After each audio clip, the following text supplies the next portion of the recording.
All right, good morning again and welcome. This is Strategy 1 for student collaboration. So ready to jump right on in here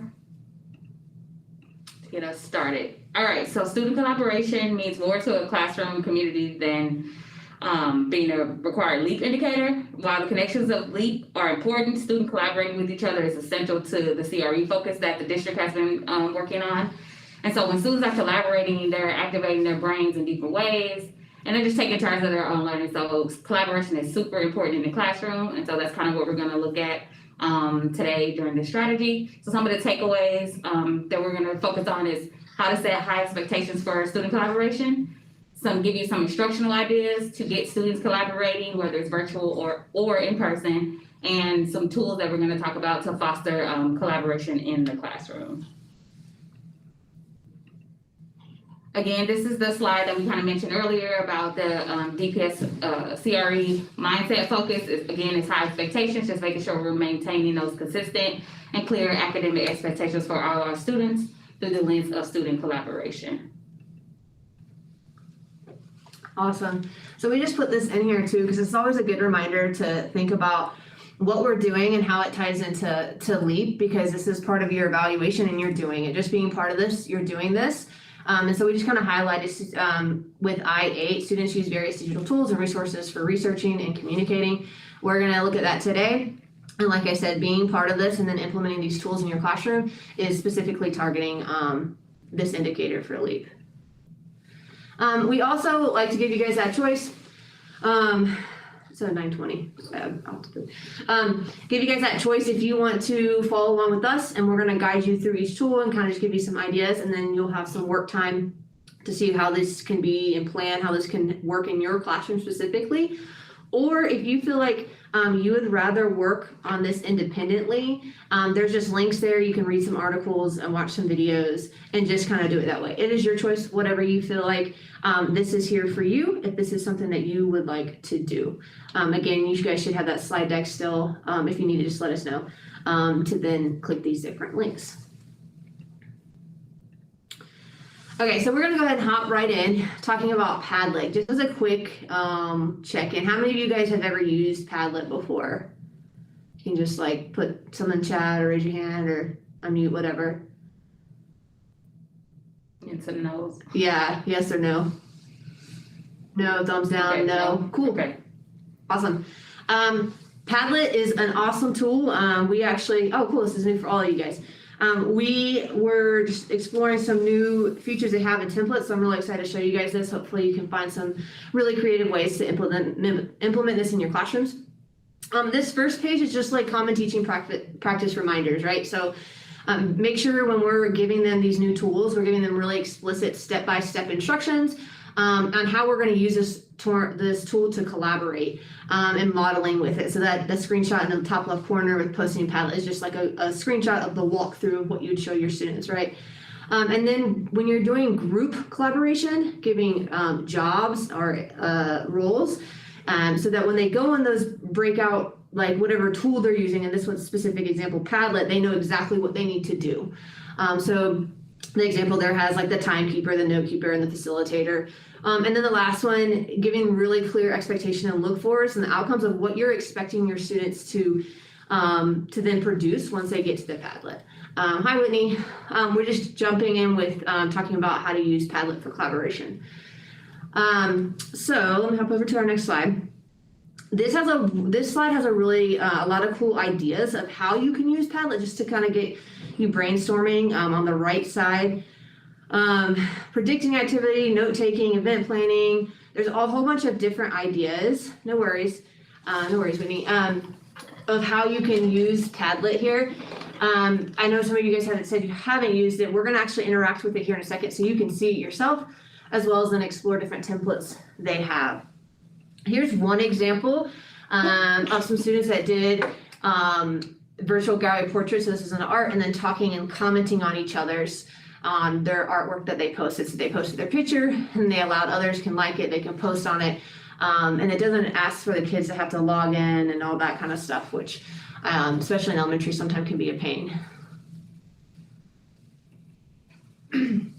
I wanted to highlight the Padlet Gallery here. So I'm going to go ahead, I'm going to click and show you guys a couple of these links. So the first one I'm going to go to is the dinosaur time periods, because something really cool that Padlet has is you can create class timelines.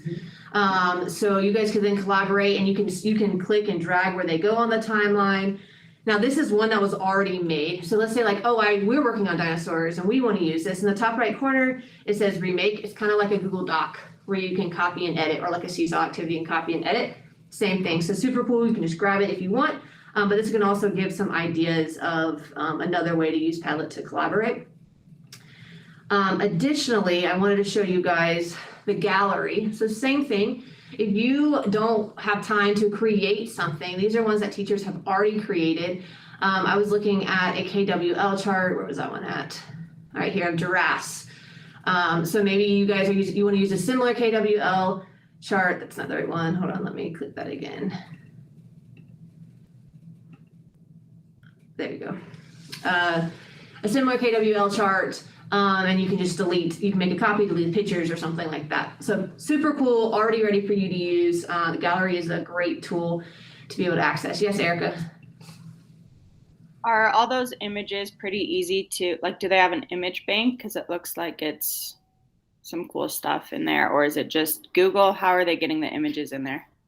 Yeah, they're uploading images. We'll look at it together here in a second. You'll get a chance to kind of see. I'm trying to remember, did it have a bank that you choose from when we add it? I felt like it did. Yeah, Okay. I feel like when you type in, like, I guess the picture that you're looking for, a bunch of like pictures pop up in this bank thing, which is really cool. You just click on it and it just inserts itself into the Padlet. Yeah. Like I said, we're gonna get a chance to play with it too right now. So this will be a good chance to do it. So I did this one just to show you the map example. There's also a map one that Shayla just put in the chat. So this one was really cool. I thought we can do it right now just for fun with us. So this says, where were you born? So go ahead and click the link in the chat box that Shayla just put in there. To get to a tab that looks like a map of the US, kind of like this. And go ahead and just click the plus sign in the corner. And you can find the place. So I'm from Columbia, South Carolina is where I was born. Okay. And then this is where you can choose the different things that you want to add. So you can upload something, you can take a photo right here and now. I can search. This is that image search what we were talking about just a second ago, Erica. I can image search. So I'm going to put in Columbia, South Carolina. And then this is where I was born. Awesome, and then it's gonna put it in the map, and if I zoom out, you can see that's where I was from on the map. We can click here. I just added mine in there. So there's Shayla. So if you guys just wanna take a second, just play with it. I'll give you guys a minute. Find where you were born, put a pin there, and you can add a photo, you can take a picture of yourself, whatever you feel like. Just kind of play with that for a second. I'll give you guys about 2 to 3 minutes just to do that real fast. That'd be really cool for kids, like on the first day of school, getting to know your students. Like, oh, where are you born? For sure. Yeah, this is awesome. I love Padlet. Oh, we got a Denver, Colorado native. Nice. Let's just click and share that one. One of the few. We got someone from, New Orleans. Very cool. Where the fun rolls, I like that. Even those king cakes. Nice. We got Lawrenceburg, Indiana. All right, cool. Very cool. So, I mean, there's a whole bunch of different, I'm clicking on the screen. There's a whole bunch of different, there you go. There's a whole bunch of different ideas that you can incorporate this, right? We just did this now, like a quick, hey, like, where are you from? Get to know each other type of thing. You could do this if you're doing a geography project. I was working with some 5th grade teachers out of school that were doing different indigenous nations across the United States. And so you could pin where that nation was and then put a link to a Google slide of something. Like, there's a whole bunch of cool opportunities you could do with this. Like I said, we'll give you a chance later on to kind of play with it, but I want to kind of give you a chance to also interact so you can see what I'm talking about with the templates. That's just one template, the map template. They also have the wall, which is kind of like the standard one. There's a stream. the grid, the shelf. Like I showed you guys that timeline one that was really cool. Is this app is free? Does Dots have to publish this app? Okay, not an app. Good question, Jill. It's not an app. It's just the website. So if you, I'm not sure how you share things with your students, but if you just put a link, either share the link with Seesaw, they could access it that way. If you had a link that you put on your Clever, Google Classroom, whatever, they would just click the link and then they would get to it. It's not an app. Yeah, Yep. So Google Classroom would be perfect. You would need to put it on your ATM. That's the only difference, just to let the district know and parents know that you're using this application. But yeah, it wouldn't be anything that's pushed out by Dots. Good question. Let me hop over to our next slide here. All right, so next up is Jamboard. I love Jamboard. How many of you are familiar with Jamboard? Have you used it? Give me thumbs up, thumbs down, or yes or no in the chat for Jamboard. Okay, I see some thumbs up. So yeah, Jamboard is just a great collaborative tool that you can use to brainstorm with your students, gather ideas. You can sort them by color, organize them based on different themes. Students can draw them. It's just really fun collaborative tool that your students can use, and you can access your Jamboard via your Google Suite. It's all there. Brittany, I don't know if there's a way to show A Jamboard? Yeah, well, show. So if you were on your computer, how you would get to Jamboard? Oh yeah, Since Kathy said that she had never used it. for sure. Let me grab it here. You could just access it from the Google app. So Brittany's gonna show where you would go. So you would go over to the little dots on Google app at the top, click on it, scroll down, and then you should see it right there. Go ahead and click on Jamboard, and that's how you would access it. And then there's Jamboards that are there that are owned by other people, but you can like sort it for where you just see your Jamboards that you've created.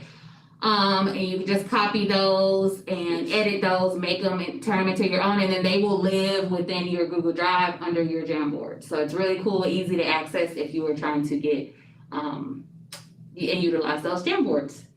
It's really cool because it's all embedded into what we already do with Google and in Google Suite.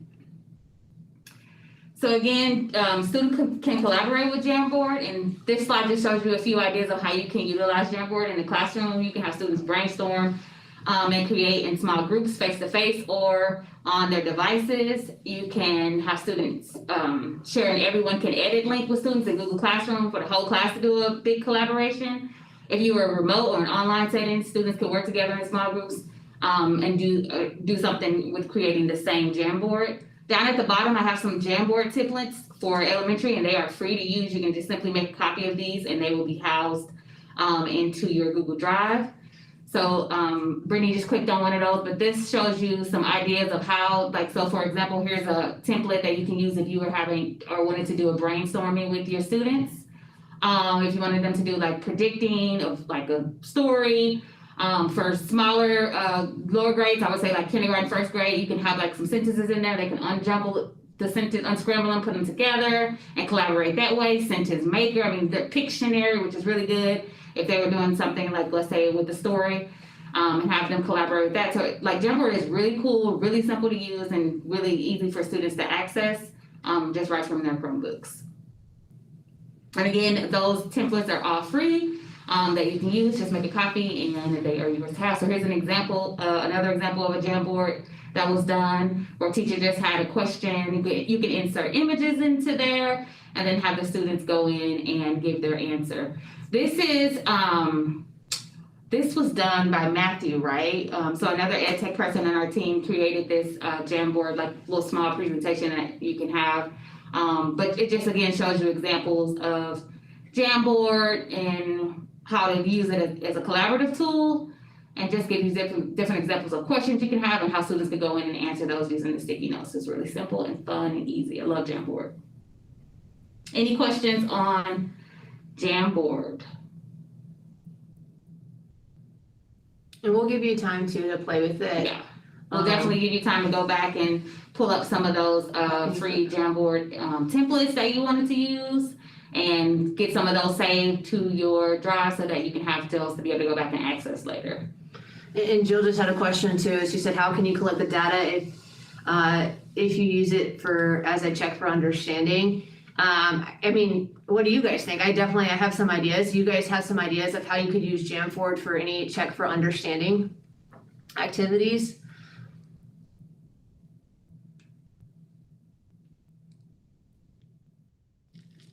Is there a way to make the answers not visible to other students until a certain point?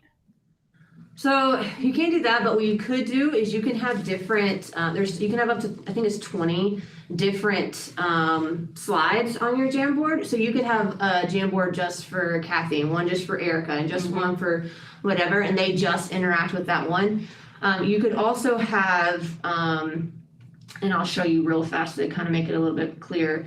You could also have a blank sticky note that students just like slide on top of their answer if you wanted for them to hide their answer. Yeah, does that make sense? But in terms of as a quick, like whatever students put in here, it's still there. So later on, if you're trying to collect it for data, you could have that Jamboard that you create for that exit ticket for that day. They have their name on the sticky note or whatever, and then you go back later on to see which students were understanding that lesson or not. So that data is saved just like it would automatically save on a Google Doc. It does the same thing with Jamboard. So you could definitely collect data that way and use a different Jamboard for each one, or however you would prefer a different slide for each lesson. I think there's a lot of possibilities. It's just like how you want to structure it and what would work best for your classroom. Yeah, I like what Brittany was saying about like you could just make, since you can have up to 20 different slides, have one for each student. But yeah, unfortunately, Jamboard does not have like a technical way to like collect data. There's like no data that keeps track of who wrote on the jam, but like Brittany was saying, that's a really good idea. You could also, I think, like, I guess if you created a jam, you shared it in your Google Classroom, and then you could attach it to an assignment and then make a copy for each student. That's another way that you could potentially keep track of data, but Jamboard like specifically doesn't have like this technical way to track. Thank you, Brittany. All right, next, another excellent collaborative tool that you can use is Flipgrid. I'm pretty sure you guys have used Flipgrid or have heard of Flipgrid. Yes, no? I didn't use Flipgrid very much when I was teaching kindergarten. I wish I would have known about it because it's really cool. But Flipgrid is like an online discussion that you do, so I said, Erica said barely. But everything is through video, so it allows teachers and the students to record themselves responding to a prompt through video. And then once they upload their prompt or their video, then other users or viewers can like make comments to it. So here's just some different ideas and ways that you could use collaborative Flipgrid videos in your classroom for like book talks, jigsaw presentations, collaborative storytelling, especially at the younger grades. Flipgrid is also awesome if you want to collaborate with families. I have an example down there. So like if you have families record videos of their kids to provide encouragement from home at the beginning of the year and then at conferences, or to send out to the next grade. So these are all really good ways to get the families involved and have them record the Flipgrid videos with their student, and then they can share them with the classroom.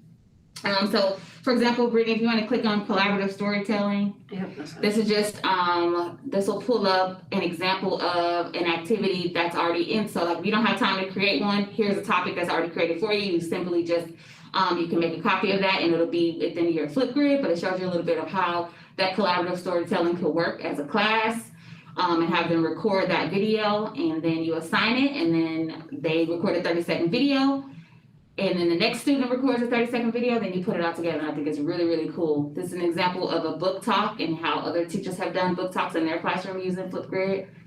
And a really good way to get students collaborating, but also if students are not comfortable sharing out loud in front of everybody, I think they might be a little more comfortable doing that, creating their own video. And Flipgrid is really cool because now you can add all of these like cool background and different emojis, so really get the kids like creative juices flowing with that, and collaborating in classrooms. I love Flipgrid.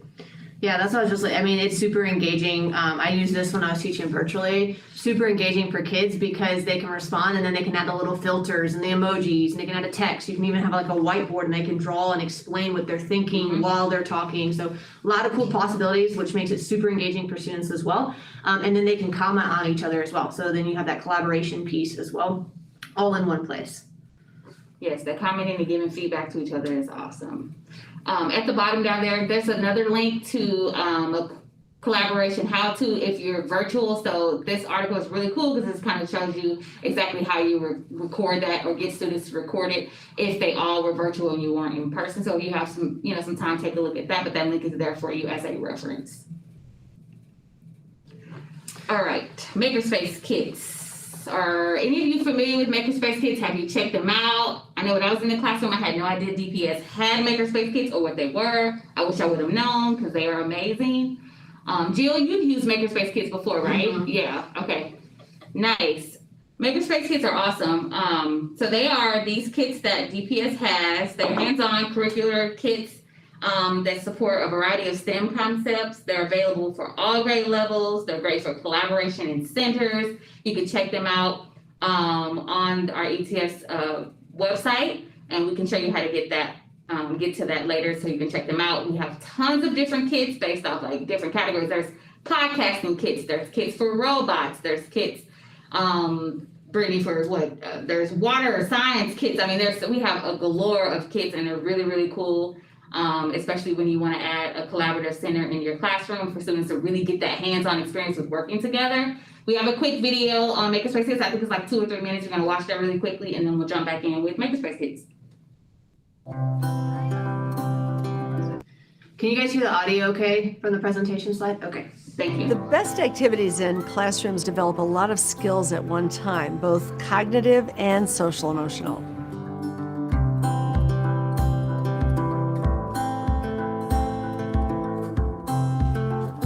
As we talk a lot about the complex thinking and problem solving that people need to be able to do in today's society, in order to do that, you need the capacity to self-regulate, to manage your time and your emotions. You need the capacity of executive functioning, to organize how you approach things, to be metacognitive and reflective about your work.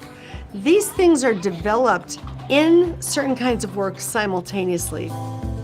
Creative problem solving is a skill that we want our kids to have. And the makerspace is the place in the classroom where we're cultivating that skill in our kids.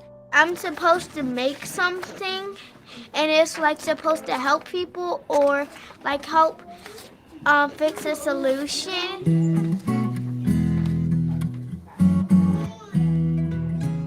All right, so what's your design? She'll get your approval, so then you can start getting your materials and make it.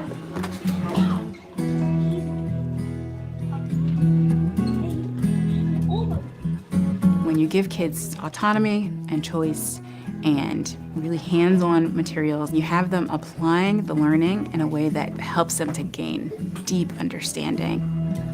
If you give children a project to undertake, a passion that they have, that they want to find the answer to, they need to be able to organize themselves.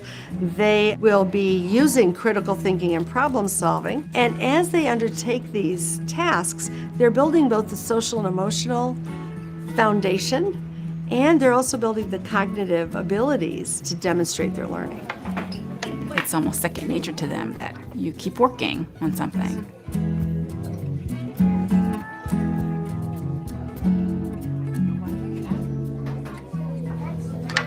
I had to turn this a little because it was going the wrong way because I was going middle. We send the message in everything we do that struggle and making mistakes are ways that you can learn. The makerspace is a physical place and an approach to problem solving that really lends itself to that notion of practice being important. As you work harder on it and change it and improve it, it gets better. Because of that, they will feel empowered with a growth mindset to continually get better in their learning. It's time to take things apart. Space, but we call it take apart, so we can take it apart. When everything we do is building independence in kids, building their ability to be self-regulated, then you can release to time and interest areas where kids can go to the makerspace and stay there as long as they'd like, because you've built that ability to be self-regulated while doing that autonomous work. I'll hold it like that. No, I got it. This is like a lever. We see children as little as 3 years old spending 30, 40 minutes working on a project, regulating themselves, because it's an environment that both teaches them how to do it and is positive and affirming.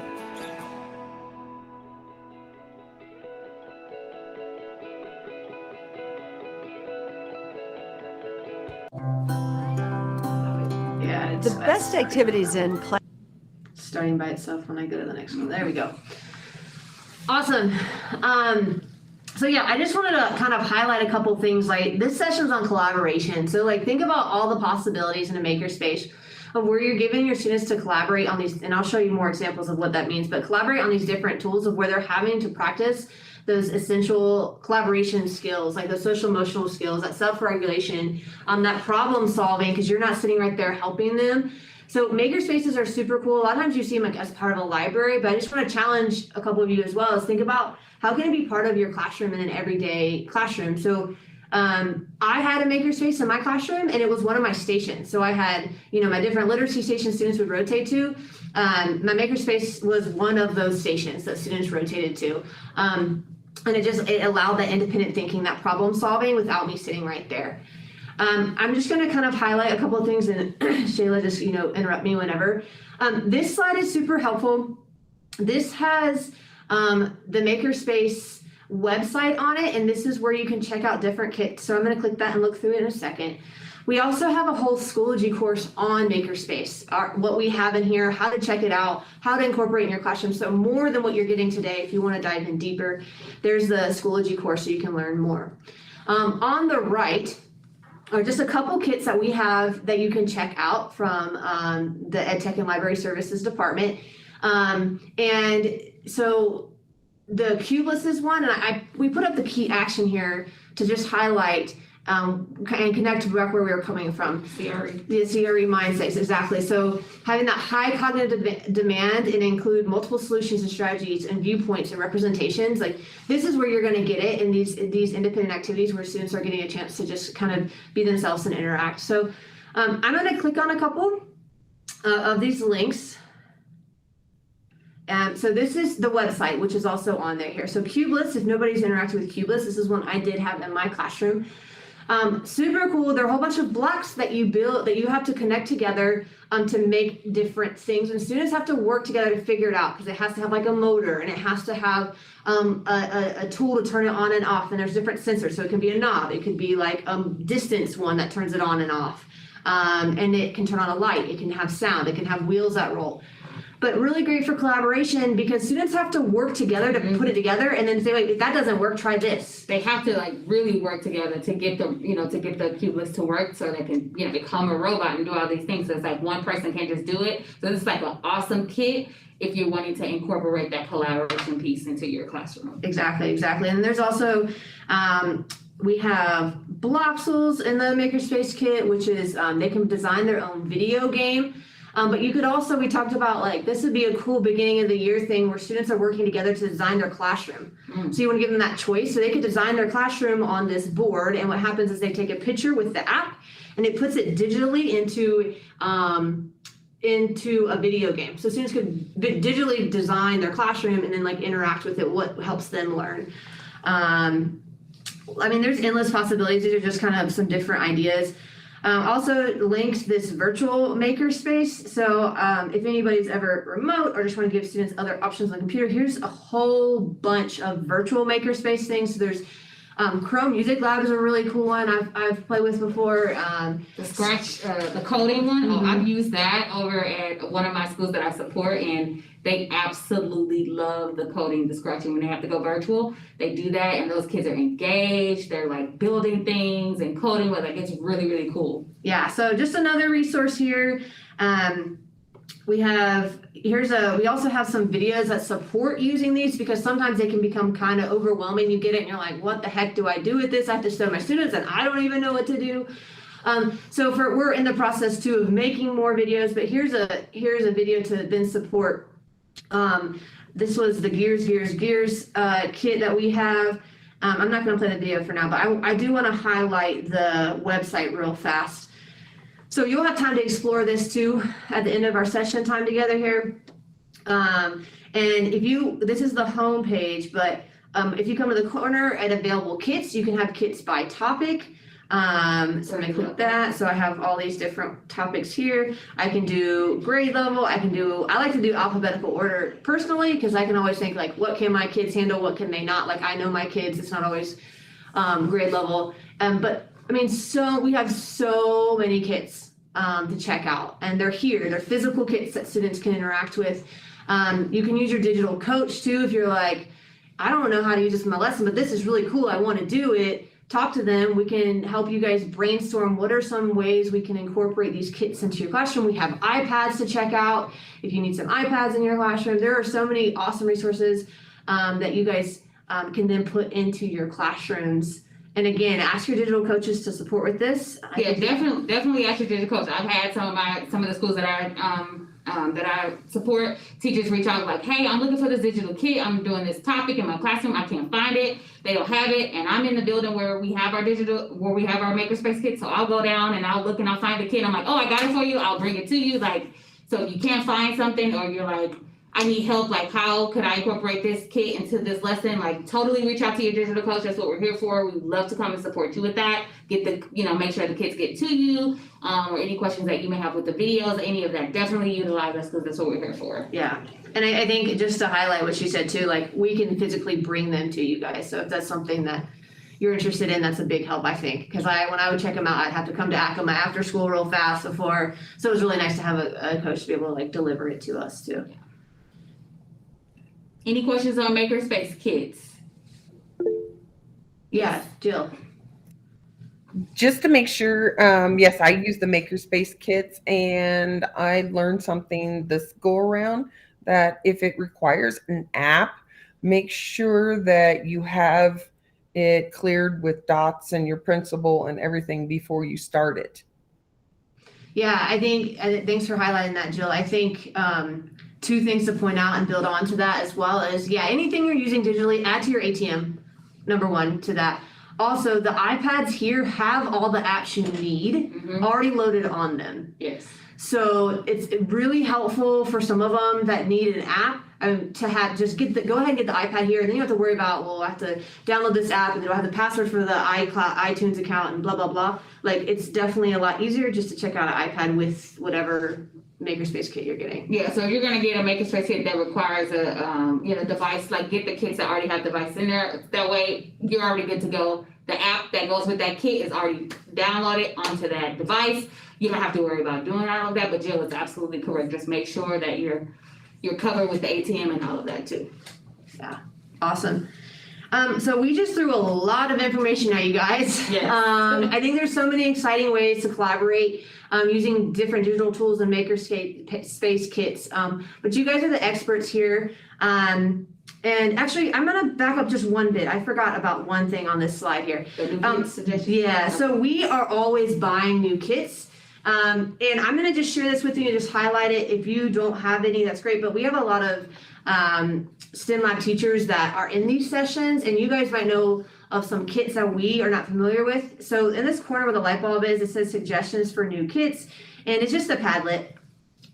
So similar to what we interacted before. If you have ideas or you know of something, please share it, put it on here. We'd love to investigate and see if that's something we can purchase and add, especially if you see use in your classroom. That's what we want. We want something that can be easily tied to your classroom that you can see could be useful. And so that's something we can purchase. So that link is on that last slide that just has. It's slide 29. Thank you. Yeah, slide 29.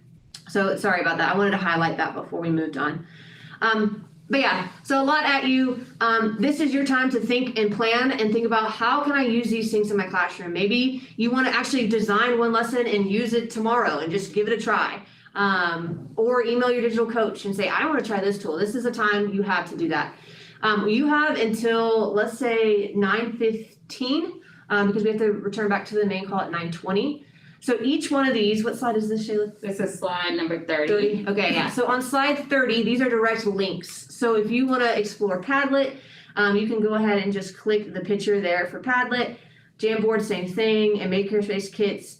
I don't see that that's linked. So let me go back one. That's not linked. So I will link that website there here in a second. And then Same thing with Flipgrid. If you want to create a Flipgrid account, if you don't already have one, and create a lesson, or even explore ones that are already created. That's what this time is. It's your time. Use how you would like. Again, we will return at 9:15, kind of reflect on what you explored, what you learned, and some ideas you had to take away. Any questions before we kind of let you do your thing?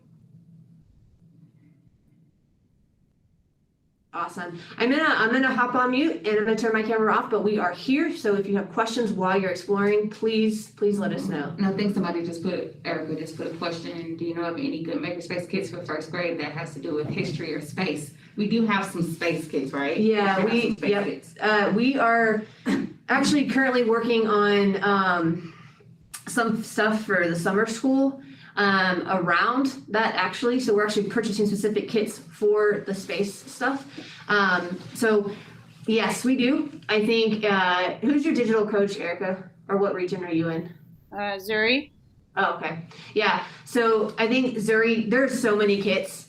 Like I don't even know all of them off the top of my head. So I think it'd be just like sitting down and looking through them together and seeing like, okay, this one think I might work. And I think it's good too, because some of them can look really overwhelming. So when you have a digital coach to say, yeah, first graders could probably do this, and also are like, no, that's like, don't even waste your time. So I think Zuri would be a good connection there too, to look through, to look at that. And I'll look too while we have our time here. Great, thanks. Yeah. All right, so 9:15, I'm gonna hop on mute and we'll see you guys back here in a second. Hi, Brittany. This is Kathy. I do have a Hey. question. Okay. So my students are tomorrow. I'm doing a lesson on like the history of print, Mhm. and so they're going to be learning how print came about. And then I have this activity that I already created in Seesaw where they place the events in order from when specific things were first invented. And it just has like boxes with arrows. So that's what I already created for students. And I thought, well, what a great idea to kind of use it collaboratively for them to, in a group, each have their own computer and they help each other make sure like they're putting it in the correct order.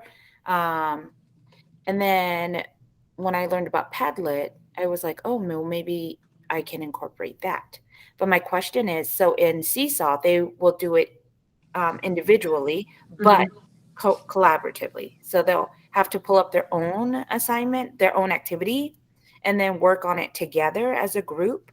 But then on Padlet, is that the same way where I create the link and I do like the timeline, but each person still has to go into their own link and manipulate the timeline. So it's going to be a little bit different. So Padlet would be more of a live. So like with Seesaw, kids would do it and they would turn it in, and then another kid would see it if they were both on the same assignment, right? Like that's how that would work. So it's not like happening while it's not live. The kids are working on it and then they turn it in, you can see it, right? Or they say there's a draft, opposed to, I think I'm answering you correctly, hopefully, like a Padlet, they would all be on their own devices, and they could also, like when you're sliding yours on the timeline to order it, then I see it on my computer happening at the same time, and I can slide mine to put it where it goes or whatever. So one link would go to all of the students that are working on it. If you had different groups doing the same thing, I would give them, like if I had 5 kids that were working and I wanted these 5 kids to work collaborating on one, I'd give them one link. And these 5 kids that were collaborating working on one, I'd give them a different link to work on for Padlet. Gotcha. Okay.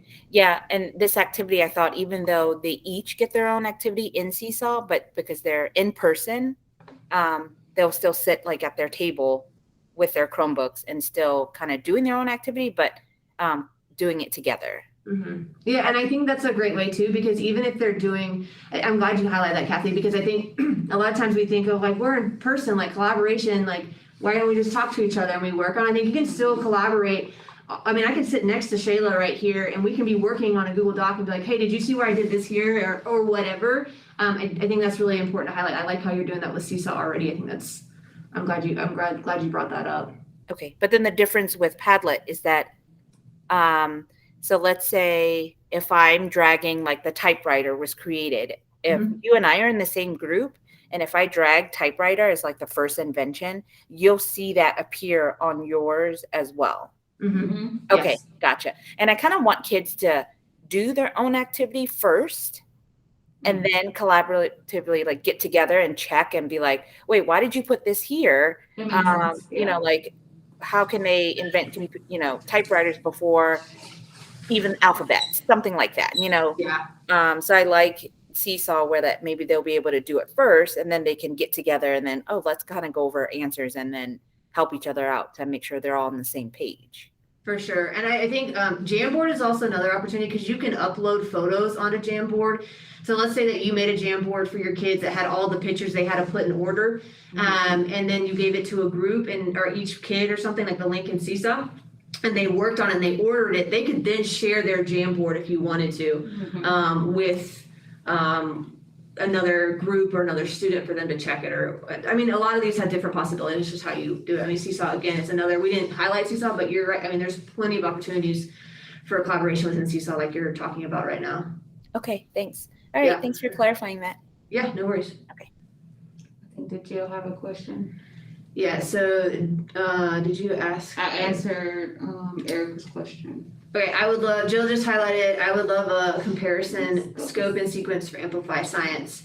And Shayla, do you want to just respond, share with what you responded in the chat there? And I'm going to pull up something that we do have with Makerspace Kids. Oh yeah, so Erica had asked, do we know of any good Makerspace Kids for first grade? And that have to do with history or space. And so Brittany and I are currently working on ordering, we're ordering a bunch of Makerspace kits and we are working on some science units for Amplify and we ordered a bunch, there's gonna be a bunch of science kits that, for space that we are gonna have coming up soon. And so once we get those ordered and get those back, then we can let your digital coach know and she can reach out to you and say, hey, we got these Makerspace kits in. If you want her to just bring them by so you can see what they look like, if that's something that you'd be interested in, we totally can get you set up with that. But yes, we have a bunch of kits that we're ordering for space. We have some kits that we're ordering for like seeds and plants and things like that. That's going to be available for teachers real soon. So super excited about those kits that's coming, especially the space ones, because that's what Brittany and I have been working on, space. So yeah. And we do have a link, and I will, once I find it, I'm kind of searching my computer right now. We do have a link that has some correlation with some curriculums we already have. So I'll put that here in the chat, Jill, and I'll highlight it once I get it in there. I'm trying to find it in my drive right now. Yes, but I think there is some type of scope and sequence. There is. Yeah. But I don't know if it's specific with Amplify. That's why I wanted to double check. But I'll pop it in there when I find it. I think I know what you're talking about. Hold on, let me see if I can find it. Because we've looked at it before. Yeah. Okay, cool. Any other questions before I go on mute? And again, we can come off at any point you run into something while you're exploring. But I don't know, Makerspace Kids. Cool. I'm gonna hop on mute. We'll put that link in the chat when we find it and highlight it for you guys. But yes, use this time how you want. 9:15. We'll all come back together.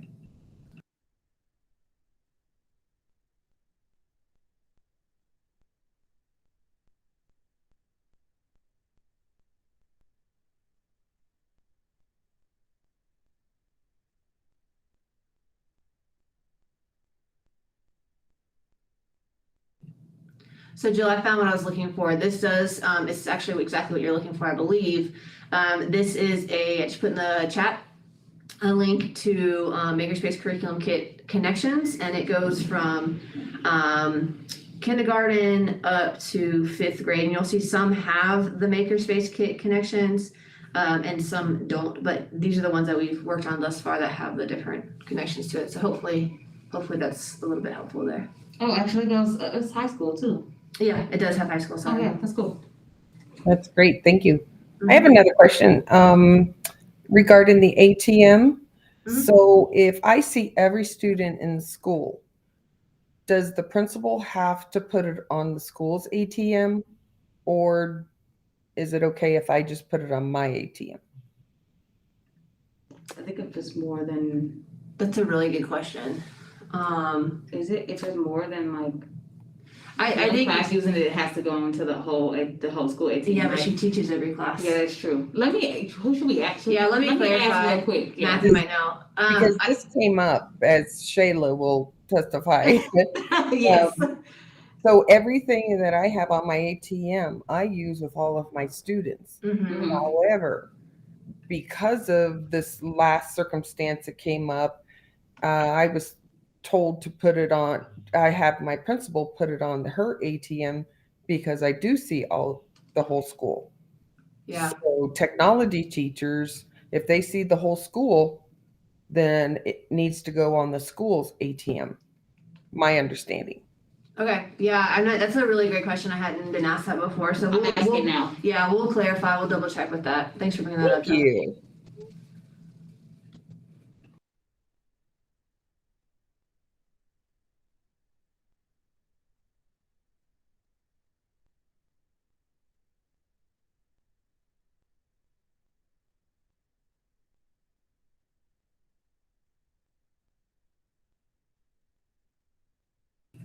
One more thing too about that spreadsheet, sorry to keep interrupting you guys, but if there's tabs on the bottom, so there's K-12 science, if you look, there's also K-12 math, and that is with the bridges. So you can also have some ideas too there for the math one. Just wanted to highlight that as well.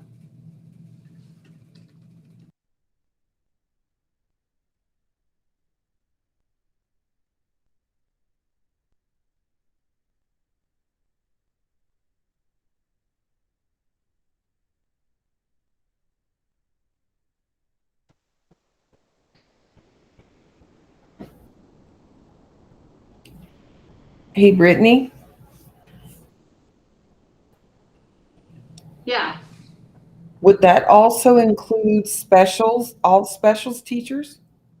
I think anybody that's teaching the whole school, if they use one of these makerspace kits, they need to have their principal add it to the ATM. That would cover. That would cover everybody. Yeah. Yep. Well, even with, I'm not just makerspace, but all apps. Yes. Mhm. Yes. Not, oh, okay. So it doesn't matter if you're listed as a specials teacher, you need to reach out to the principal and have her add everything? Because I don't think you have the ability to add it to the whole school. Only the principal can add something to the ATM for the whole school. That's why you'd have to add it to the. I mean, I understand that's kind of frustrating because then like. It's very frustrating, right? Yeah. But then the principal would be the only one that can add something to the whole school's ATM. Mm-hmm. Right. And that's daunting for her because I have quite a few Yep. apps listed. For sure. For sure. Can we add to the ATM? Or I no? can add to the. I'm gonna say because Jill, you can add to the ATM, right? We all can. Right, But all- it's not I don't- for the school. That's Yeah, what that's I'm true. saying. Yeah, that's true. I just don't. I think it's a slippery slope because it's like you just always want to have your bases covered and not get into trouble. Mm-hmm, mm-hmm. But And why are we required to put it on the ATM when we can just say, hey, Principal Conroy, add this to the ATM and then we're clear? Mm-hmm. I think so. The idea behind putting on the ATM is just saying that for parents that you're using it, letting them know that they use it. So if there's anything ever saying like I didn't know my kids are It's using like it, the you can say, privacy, well, the look student at. data thing. Yeah, you say, well, you look at your ATM and you can see that your teacher's using these applications. For the whole school situation, I don't know. That's a really great point. I think that's something we have to look more into because you're right. Like you're seeing every kid in the school with that. I think it's just principal because it added all the cases, but then that's also like the principal's only doing 500 things. So then to add some these applications is a lot for them to do. Like the only thing I can think is if you're with the principal and you're like, hey, let me do this real fast. Like get on your computer, I'll sit next to you, let me add them. Like that's the only thing I think would be the easiest thing. But no, I think that's something we should bring up and look more into because that is a big process, especially for special teachers or different tech teachers and stuff. Mm-hmm. Exactly. I would appreciate that. For sure. Yeah, I'm gonna send because I feel like Matt? I was gonna say yeah, probably Matt or I don't know, not Antonio. John Protzman?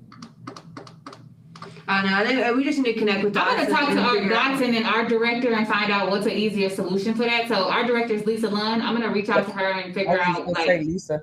yeah, I was gonna say how so we can brainstorm that because it does seem like an inconvenience and it's just an extra step that if we can get around that to where you can just you don't have to go to Ginger, you know what I mean? So Right. yeah, let me look into that and I'll get back with you. Thank you. No problem.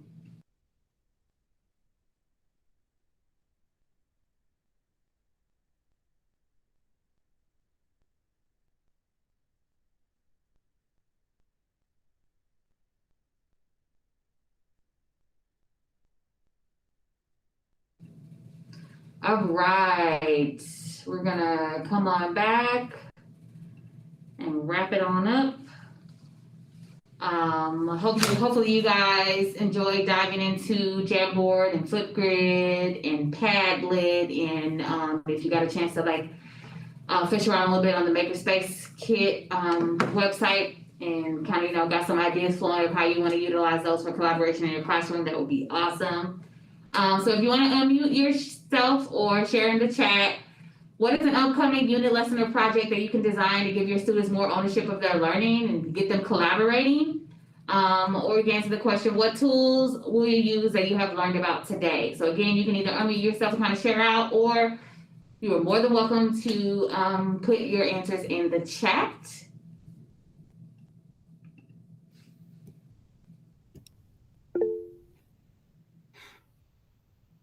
Yeah, Jill. As Shayla knows, I am doing the Sphero Minis. Yeah, I was just telling Brittany about that. And we are doing the Winter Olympics. And starting tomorrow, we're doing curling. And I think that I'm going to add Padlet to that for interaction and collaboration. I love that. I love that. And I would love to come by and see that in action. When Peter and I left for the other day, we saw the little signs about the Olympics. I was like, this is going to be awesome with that kit. So I'm super excited to come and see that in action. It sounds like the kids are going to really get into that. I'm so excited for you, Jill. I'm excited too. And I think they are too, because we were already told to keep it down. Yeah, now if you get told that, the kids are having way too much fun, which we love to hear. So yes, thank you. And Erica, I love that you put that you're going to use Padlet for an upcoming literacy unit on history to create a timeline. That is amazing. I think the kids are going to really get into that. And that collaborative piece is always really huge with Padlet. So yeah, enjoy Padlet. Again, if you guys have any other questions, or you're like, I need some more ideas on how to utilize this, definitely reach out to your digital coaches. And we are more than happy to come and support you with that. Kathy, you're good to go. I said you had the little baby there. I know, Kathy, I was excited that you had your camera on, because like you talk about your little baby, but I've never actually seen him. Guest star here. Oh, thanks. No, I'm good. I plan on utilizing Seesaw for students this week so that they can collaborate. Last year, I did the same. I pushed out the same assignment, and then I remember a lot of the kids weren't able to put the pictures in the correct order, so then we had to do it again, like as a class. But then I like that in real time. Now that we're back in the classroom, kids can do it on their own first, and then check, and then collaborate with each other in the same moment. So that's what I'm going to try this week. Awesome. I love it. All right. Well, we're going to thank you all so much for participating. Let us know if you need any additional support. We're here. And we're going to jump back into the main breakout, the main link where we started. I'll put that in the chat so we can wrap up. And then if you are taking the PDU, you don't want to miss that, so you can learn how to get the credit for the PDU also. All right. So we'll see you back over in the main room in about 1 minute. Cool. Thank you, ladies. Thank you.